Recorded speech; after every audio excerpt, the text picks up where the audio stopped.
Many historians argue over the question if the Industrial Revolution was a positive or negative impact on America. Overall, it had a negative impact due to economic inequality and the mistreatment of immigrants. During this time period, many factories were being built and railroads were expanding, which brought many jobs for the working class. However, they would work long days and were not entitled to any sick days, vacation days, or reimbursement for injuries suffered on the job.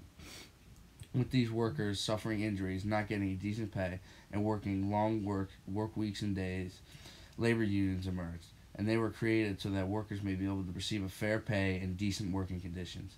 Unions were not allowed to go on strike, yet they did anyway. Some were peaceful, while others turned violent. During the Haymarket Affair, 3,000 protesters gathered in Chicago's Haymarket Square to protest police brutality because of a striker being killed and several others injured at the McCormick Harvester plant the day before. Things took a turn for the worse when police arrived and the crowd began to disperse.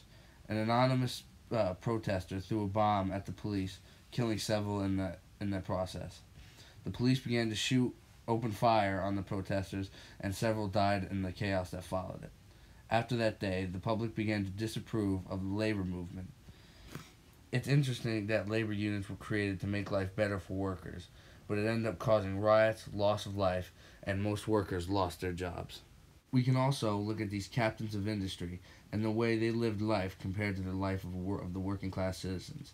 These captains of industry were more like robber barons due to that they would control the market by using unscrupulous tactics, which include bribing politicians and ruining their competitors, which allowed them to control entire industries.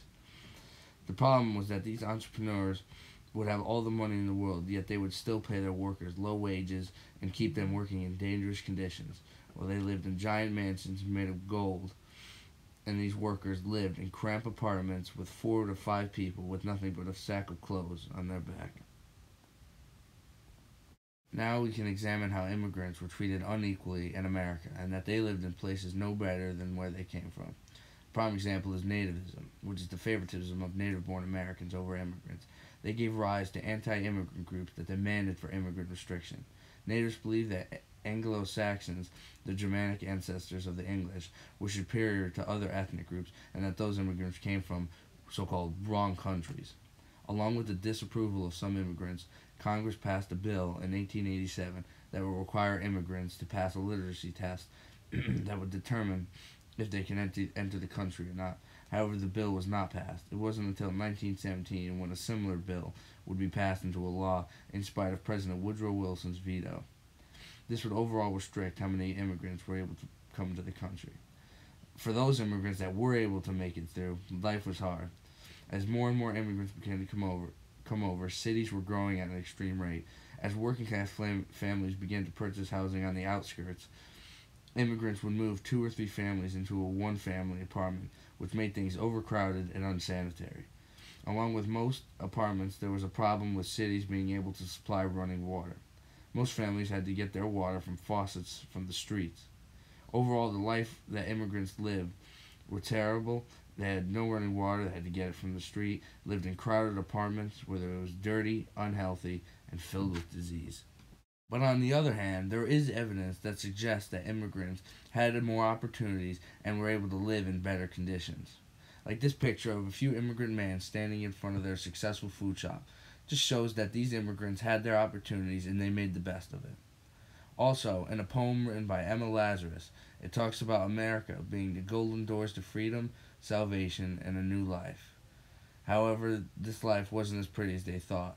Most immigrants lived in their cramped apartments, 2 to 3 families with them, with no running water, filled with disease, needing 3 or 4 incomes, including their kids who wouldn't have the chance to go to school because their parents needed them to work just so they can make ends meet.